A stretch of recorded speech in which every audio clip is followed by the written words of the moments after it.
Hello, conversationists. It's good to have you back on our platform. Yes, I know we've been out of this platform we've been out. No, we've not uploaded any videos, anything for a while now, for about a month plus.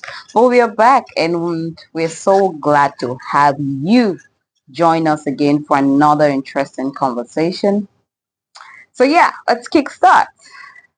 Today, I just wanted to talk about something that I believe you know, something that has been there for many years, maybe even centuries before it got to the stage or the level in which it is at the moment.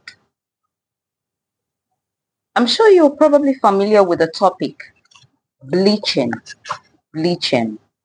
Yes, and it's something that has become very rampant amongst Africans, um, Black Africans in Europe and Asia and other countries, the problem of race, the problem of color, complexion.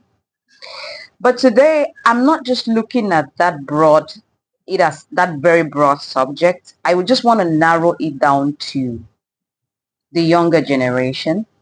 Some people like to refer to them as Gen Zs. I don't know about you. Do you think they're Gen Zs? I personally don't like to box people.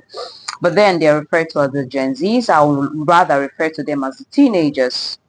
I don't know if it's the same thing wherever you are right now in the world, but in my own environment, right here in Cameroon, I've noticed something among the youths, the teenagers rather. Yes, children in their teens. And it beats my imagination. Why would a beautiful teen girl, because I'm very particular about the girls, want to bleach her skin? I'm not talking about out of ignorance, but deliberately, like you intentionally walk into a cosmetic store or even the market and you get yourself bleaching products. Right here, we mix cream. I didn't understand that for a long time. What do you mean by mixing? I always thought it's crazy. What do you mean by how do we mix? You mix this, you mix that and all of that, and then you come up with a product that can just transform your skin color to something that it's originally not. And it's a problem. It's a big problem because how, at what point?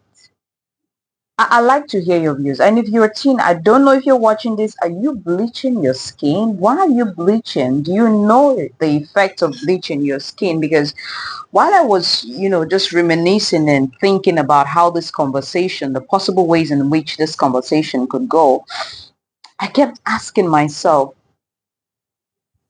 what pushes such a young person to be that desperate or to be that unsatisfied with their skin color at a young age that they would want to bleach it?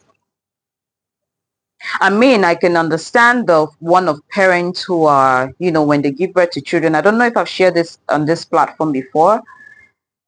A parent literally gave birth and I had the opportunity to be there to attend the naming ceremony as we do in Africa, what we call Bon House in Cameroon. And some of the persons who came to see the child, I remember the lady friend made a very, what I'll call a costly statement and said, okay, I'm going to just paraphrase it. She said, I hope this baby is not going to be black because we don't want black babies. So you can start, working on the child's complexion now.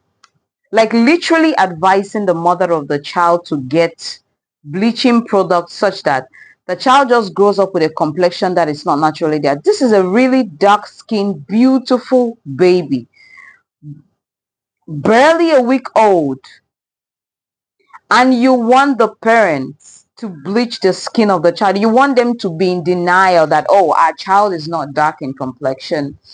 She's fair. But she's not. She's not light skinned, for crying out loud. That aside, let's focus on the teens. Why are they bleaching? Why do you think they're bleaching your skin? Why are you bleaching your skin? Why do you feel that you need to be light skinned to be beautiful? Because if you ask me, I'd say all shades of skin color is unique and is beautifully designed by God. But I don't understand why the teenagers right now, it's alarming. They are so concerned about skincare. And when you're talking about skincare, you would think maybe it's the pimples that they develop at puberty that they want to take care of, that they are feeling insecure about. Maybe they've got blemishes on their skin that they need to work on. Or maybe it's something else. I don't know. You get? But then, when you get closer, and not necessarily ask them questions directly, because I bet you if you come directly asking them that, you will not get the truth. You will not get the truth. But if you just sit around them and hear the conversations they have, or in the marketplace and the stores where they go to buy, and the people who sell these products, you get. You just see that they are very intentional about what they want to do. They're very intentional about the actual body oils they want to purchase. They know the effects. They know it's going to transform their skin color from maybe brown skin to light skin. That's what they're in for. Are you a teenager? Do you have a teenager living with you? Are you a mom or dad or guardian of teens? Or maybe you're a class teacher and you've noticed something is off with maybe your student's complexion, and it's given her some.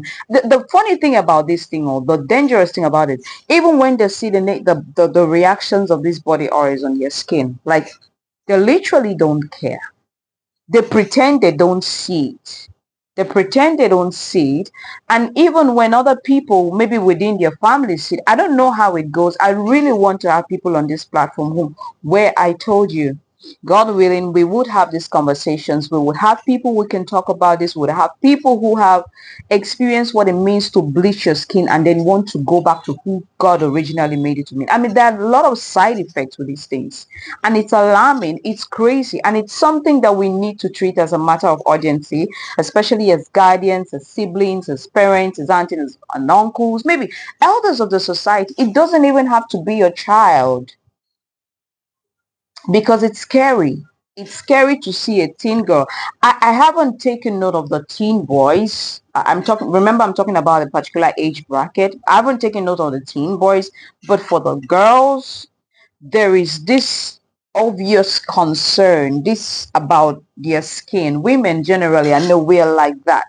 Yeah, and we're not just like that because we love to look good and all. Our system is, it's quite, I wouldn't say complicated, it's complex as compared to that of the men. I mean, we have the menstrual cycle, which also affects how we look on the outside.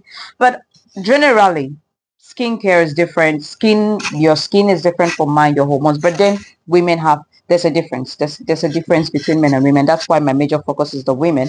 That doesn't mean that the boys don't count. They count. Hopefully we get to hear their own side of the stories, because I know I'm not just told. I've seen men out here who are all about changing their complexion, working on enhancing their lips and all of that.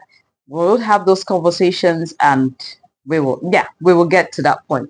But if you're doing that right now, if you have someone with you, a teenager who is doing that right now, and you're watching them, you just literally silence. It means you're aiding them, because silence means approval, right? And these young people, sometimes or most of the time, they do not know how how these things can affect them in the long run. I mean, we are in a world where you just get to see somebody today, they are well tomorrow. Oh, they've got cancer of the blood, cancer of the liver, all manner of things. And most of this bleaching oils or ingredients or materials, you call it whatever you feel like calling it, they are cancerous. That's the dangers. They are so cancerous. I mean, it's crazy. It's crazy, because I don't know. I would appreciate your feedback on this. So please remember, as always, to keep your comments as respectful as always. I'll see you shortly. Goodbye for now.